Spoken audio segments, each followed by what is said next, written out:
Okay, this video is called Totalitarian Dictators Take the Next Step. In this case, we're going to see a showdown between the West, which includes countries as the United States, France, and Britain, and the totalitarian dictators of countries of Germany, which is Hitler, Italy, which is Mussolini, and of Japan, who is their dictator is going to be called Hideki Tojo.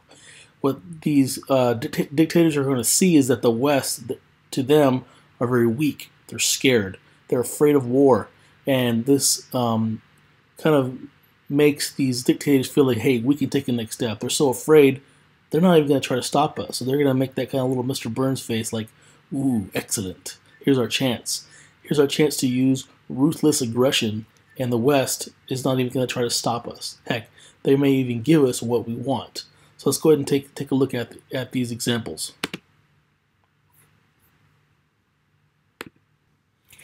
So we'll start here with Japan. We're going to start here with Japan, and Japan we're going to use the hashtag Kobe Bryant. Because think of it this way, when I say hashtag Kobe Bryant, we'll take a look at the picture in the top left corner. We see Kobe Bryant and his old teammate Shaquille O'Neal. Well, Kobe and Shaq had toward the end of, after they won 3 championships, we saw that Kobe wanted to be more of the man. Shaq had been the man. Shaq powered them to 3 championships, and Kobe was almost like a sidekick, but Kobe wanted to be the man.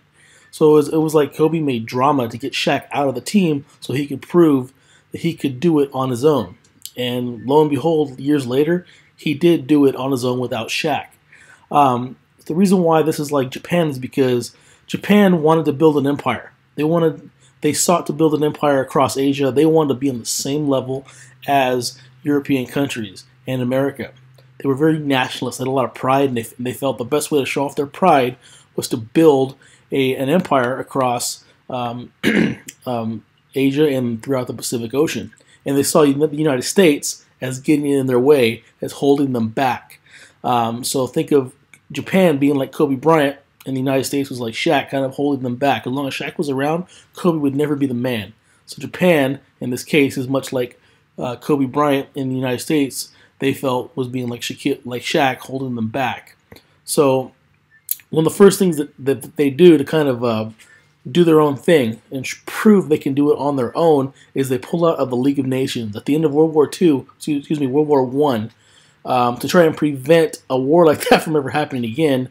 Spearheaded one of the ideas by our current president then, Woodrow Wilson, was to create a group of nations called the League of Nations to have discussions and try to solve these problems with talking instead of actual fighting. Funny thing is, the United States actually, even though it was their idea, we never joined it. But Japan joined it, and you know what? When they decided, you know what, the world is holding us back, they don't want us to become what we can be, they just said, we're out of here. We're not going to talk anymore. We don't want to come to these meetings. We're done. So you guys are holding us back. It's like we're like the dog on a leash. You're holding us back. We can be so much more. We don't need you guys.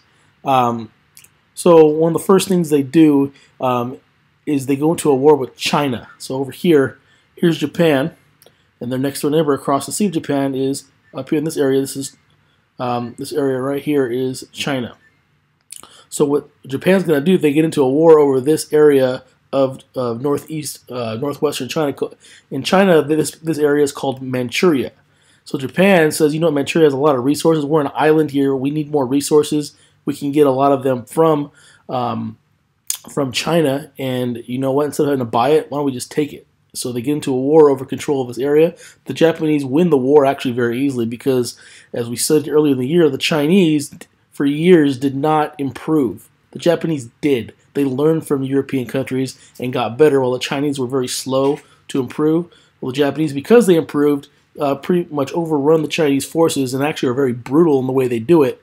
And they take this land and they rename it in a Japanese word called Manchukuo, which is their word for Manchuria. And this only makes the Japanese feel like, you know, we're pretty bad. We can do this. We are going to be as good as we think we can be, and this is just the first step. So really the West, the countries like the United States and Britain and France, really all they do is just protest, say, no, no, Japan, bad Japan, you guys shouldn't be doing this, but it's all talk. It's not like we sent soldiers out there trying to stop them. We didn't go to help the Chinese. We just protested. So really, the Japanese are like, that's it? Really? That's all you guys are going to do? Well, if that's all you're going to do, we're going to go and conquer more. And as Japan goes around Asia conquering more, it's going to eventually draw the United States into the war, into a war with Japan. And if you think about it, had we actually stepped up earlier, many lives might have been saved. Okay, this slide is going to focus on Italy. We're going to go here with hashtag Roman Reigns. Now, Roman Reigns is one of the biggest WWE stars in the world, and the company, WWE, really wants him to succeed. His whole gimmick is, he calls himself as he wins, it's the Roman Empire. Well, in this case, the Italian dictator, Benito Mussolini, he has this idea that he wants to make the Mediterranean Sea like an Italian lake again, the way it was during the time of the Roman Empire. He wants to rebuild it. Now, the Roman Empire at this time had been gone for nearly 2,000 years. It had been a long time since the Roman Empire was powerful, and really the world's like, yeah, right, yeah, the Roman Empire is never coming back. And this is actually very similar to Roman Reigns, because like as a superstar, the company really wants to push him to be the top guy, the big star. Yet a lot of the fans hate him. As actually talented of a star he is, a lot of fans hate him just because he's being, the idea of him, of his whole Roman Empire, is just pushed upon the fans. They're like, hey, we will make our own decision about who we like. And so I see a lot of similarity here with Italy, where like, yeah, you're the world's like, yeah, okay, Italy, you guys aren't that great, and you think you're going to be making turn the Mediterranean Sea today into an Italian lake like the way it was in the Roman Empire? Sure, we'll make our own decision. We decide that not going to happen. But Italy's going to be a little stubborn and still try to make it happen. So Italy is going to, again, when Mussolini took over, is because Italy was very kind of not feeling good about the Treaty of Versailles. That leads to Mussolini taking over, and he's like, hey, you know what? I want to start taking some land. And one of the things that he does, he goes down south into Africa, into a country called Ethiopia, which is a very, very old country. It's actually one of the oldest Christian countries in the world, one of the first countries on earth that actually adopted Christianity as their religion over 2,000 years ago. And Ethiopia, as we learned when we learned about Africa earlier in the year, was the only country never to be completely ruled by a European country.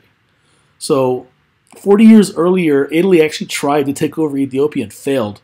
So Mussolini's like, well, let's go and get some revenge. Let's go over there and let's try to take control of Ethiopia. And he attacks and is doing actually pretty well in attacking it, and is taking territory throughout Ethiopia. He sees that Germany's doing it. He hears Japan's doing it. He says, hey, I want to do it too. Okay, I'm stubborn. I'm like the WWE and Roman Reigns, and I want to make this happen, even though people don't really want it to happen. So the Ethiopian leader, his name is Haile Selassie. We see him over here on the right. Haile Selassie is like, hey, League of Nations, help us out here. The Italians are just trying to bully us. Can you help us out? But really, the League of Nations, the reason why it never worked, it was very weak. It was all talk. They couldn't get the member nations to use their armies to stop things from happening. So as a result, the Ethiopians really were left to fend for themselves. And it really proved the weakness of the League of Nations and what of a joke it was. Because the whole idea of the League of Nations was to try to prevent wars, to prevent countries like from Italy or Japan or Germany from going around and just taking land and bullying weaker countries. And League of Nations right here, this is real proof that it's just not working. Okay, in this slide, we're going to focus here on Germany, and we're going to use hashtag stepbrothers. Now, we're thinking about the movie Step Brothers, actually a very, very funny movie. I love the movie, but we're thinking more about the parents here. The parents that allowed their 40-year-old sons to be the kind of lazy, spoiled brats they were, that's some sign of bad parenting.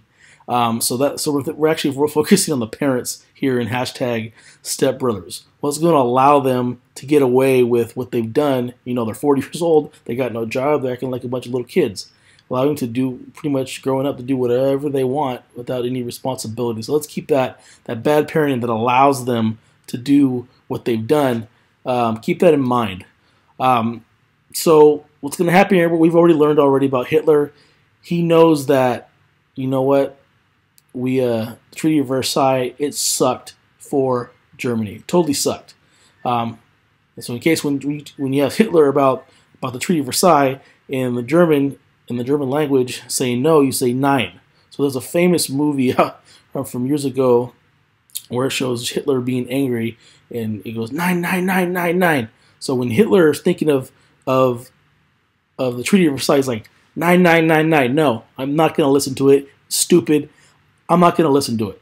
So Hitler ignores the Treaty of Versailles rules. The treaty says Germany cannot rebuild their military and station them anywhere near the border with France.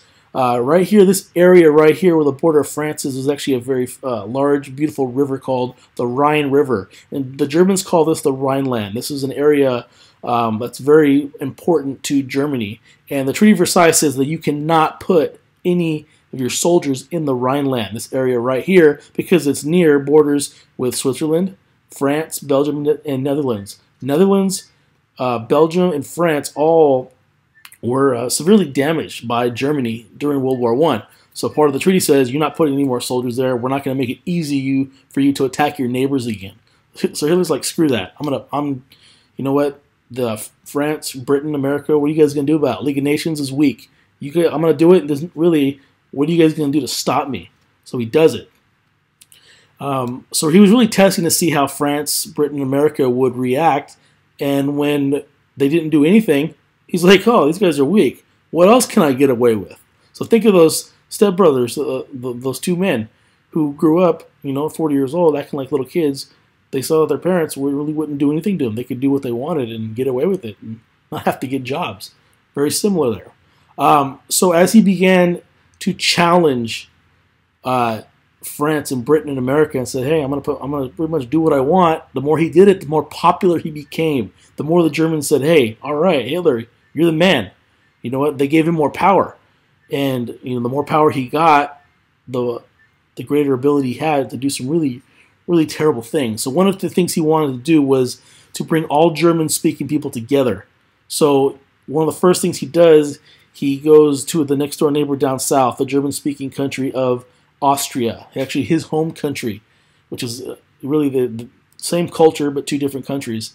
And he says, you know what, we need to start by uniting Germany and Austria together as one. We share the same culture and language. We need to be together. So Germany and Austria have this thing called the Anschluss, which is the German word for union. We're going to unite Germany and Austria together. But there's more.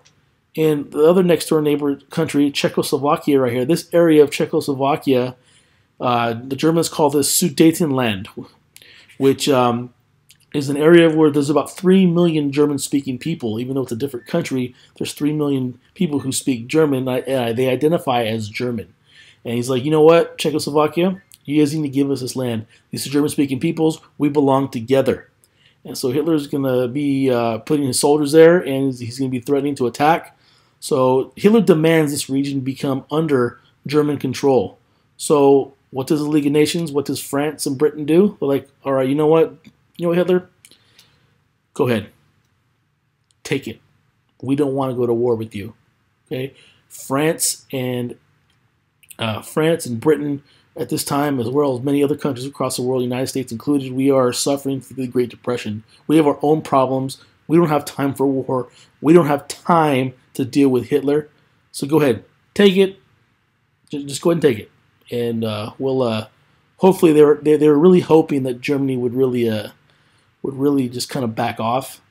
But again, United States, France, Britain, they were kind of weak, like the parents and stepbrothers, which allowed Hitler to get more and more bold and really develop, to use a Mexican term, a lot more ganas. So the next slide here is called appeasement. And for this one, we're going to be using hashtag waterboy. Now, we think of the word appeasement. Appeasement means when you give in to an aggressor to keep the peace. So you have a bully and you give them what they want just so you can have peace. Appeasement pretty much means that. So the reason why we're using hashtag waterboy is if you've ever seen the movie, it starts off going back in the day with two assistant coaches who are supposed to work together. But one's kind of a bully. He's kind of your traditional loudmouth coach. And the other one, he's a real smart coach who comes up with all the best plays. And actually, they actually work really well. They could work well together. But the loudmouth bully coach knows he can't create plays like the other coach. And he bullies the other coach into giving him his playbook so he can get the job that they both want. And the smarter, kind of weaker coach just gives up his playbook because he's afraid. He wants peace. He doesn't want to get beat up. He's scared. Appeasement is something that victims of bullying do just to keep the peace. That it's not what they want, but they would rather have peace than get bullied. So in this case, we're going to use hashtag waterboy because we're going to be giving these bullies what they want just to keep the peace. So the reason why is because during this time, as we talked about a few minutes ago, was the Great Depression. And this is a time where there's huge economic collapse and poverty and unemployment all over the world. And this made these countries like France, Britain, the United States just too tired and weak to think about using force to stop Germany, Italy, Japan. We're dealing with our own problems. We have millions who are in poverty now, who are unemployed. And that's a problem that we need to fix at home before we start dealing with problems around the world. And these countries like Germany, Japan, and Italy are like, well, you guys are too busy dealing with your own problems. We're just going to go out and do what we want now. You guys are powerless to stop us. So France had their own political issues, and they're like, you know what? We don't want to confront Hitler. We're not going to take on Hitler unless Britain backs us up. Well, Britain is in the same position. Like, we don't have the energy to go and deal with Hitler. We can't help you, France. Sorry. United States, same thing. We can't. We have too many of our own problems to deal with right now. So sorry, France. I know Hitler's your neighbor, and he's scaring the crap out of you, but we really can't help you. So Hitler's like, well, those three countries who will be our biggest enemies are too tired to really stop us. Well, all right, well, I guess we're just going to keep on doing what we're doing. So really, part of the reason why France and England, or Britain for that matter, kind of let Hitler get away with things more than just the fact that they were too tired to deal with him, was that they did understand that Hitler did not like Stalin, did not like Russia and the Soviet Union. So we got to make sure we understand when we say Russia, we mean at this time Russia was called under Stalin. He called it the Soviet Union. And Britain, France, America, we were afraid of the Soviet Union. And we knew Hitler doesn't like the Soviet Union. Soviet Union does not like Hitler in Germany. So letting actually Hitler get a little stronger could actually help stop the Soviet Union. So that was our biggest problem at that time. We didn't realize Hitler would kind of get out of control. We figured, okay, if Hitler's strong, that keeps the Soviet Union from trying to come over and deal with us. So not only are we too tired, we're going to actually make Hitler kind of do our dirty work a little bit. It's kind of funny how that worked out. So to kind of just keep Hitler from attacking us and kind of sort of being on our side, almost doing our dirty work for us, there was a meeting called the Munich Pact. Munich is a city in Germany where leaders from the world met with Hitler, and they got him to agree to say that, hey, don't take any more land. Okay, we'll just, you know what, let's keep peace. Hitler, you wanted that piece of Czechoslovakia. You wanted to make the union with Austria. Go ahead. Just promise that you won't do it anymore. Just don't take any more land. And Hitler's like, okay, sure, I promise. I won't take any more land. He's like, you guys are suckers. And the guy that really kind of made this deal was, at the time, the Prime Minister of Britain. His name is Neville Chamberlain. We see him there at the bottom. And he had this famous quote where he said, we've secured peace in our time. And Hitler's like, you're a sucker. You're an idiot. Really? And not much long after, Hitler's like pretty much ignores the deal and starts taking more land. And the guy on the right bottom right there, Winston Churchill, the next Prime Minister of Britain, much stronger, who will not back down to Hitler. It's like, Neville Chamberlain, you're an idiot. So as Hitler is like, you guys are idiots. You guys let me get away with what I wanted to do. I lied to you. And guess what? Now I'm gonna do what I want, and you guys are obviously too scared of me to even try to stop me. So to make sure he can do what he wants, Hitler forms an alliance with Germany and Japan. I'm sorry, with Germany, Italy, and Japan. They call themselves the Axis powers. And they agree, these countries who are looking to get territory around the world and become more powerful, they agree to stay out of each other's way and fight the Soviet Union. All three have a common enemy. They're all afraid of the Soviet Union, and they should be. Soviet Union's got a huge population. They have a lot of resources. As we've talked about earlier, the world knew Soviet Union, if they ever got their act together, they could really be a powerful country, a powerful force. And they decided, we're going to work together. We're going to ignore what you guys do. We'll stay out of your business, but we're all going to agree that the Soviets are the enemies. We don't want them ever getting in our business, so we have to fight them when we need to. So Hitler is just kind of laughing at the West, laughing at Britain, France, the United States, saying, "Hey, you know what? You guys just want me to stop the Soviets for you? Yeah, really? Okay. You think you're just going to give me what I want, and I'll agree to your terms? Sorry, you guys are powerless. I have designs on really just spreading my ideas over the world, as racist as they are, and you guys can't stop it." So this last slide here is going to have two hashtags. Last slide here is where Germany steps up their game. So pretty much, like the bad parents and stepbrothers, we've allowed Germany to be out of control. They've lied to us. They've totally lied to us and then gone against their word and just kind of laughed at us. So what's going to happen here, again, everyone seems to be afraid of the Soviet Union. Like we said, for good reason. They have potential to be really very powerful. And as scared as the Britain or France were in the United States of Soviet Union, Germany and Hitler, he was equally afraid of them. And part of the reason probably you can think about why he goes against his deals because that we made with him is because, like, hey, you want me to do your dirty work against the Soviet Union? He's like, well, I don't want to fight them either. So he starts by making what's called the Nazi-Soviet Pact. This is an agreement where the Soviet Union and Germany will not fight each other. He said, hey, in between our two countries is a small country called Poland. And you know what? Why don't we agree to divide Poland in half? You take one part, we'll take the other. And we're not friends, but we agree not to fight each other. So it's kind of like they're making a deal. They're both scared of each other. So Hitler, he hates communists and the Soviet Union. Well, Stalin over in Russia and Soviet Union is like, hey, I don't like fascists like Hitler, but I'm also afraid of Germany. They neither wanted to get into a fight with each other, so they make this pact, the Nazi-Soviet Pact, to kind of agree not to fight and to, at the same time, let's take over a weaker country in between us just to kind of solidify the deal.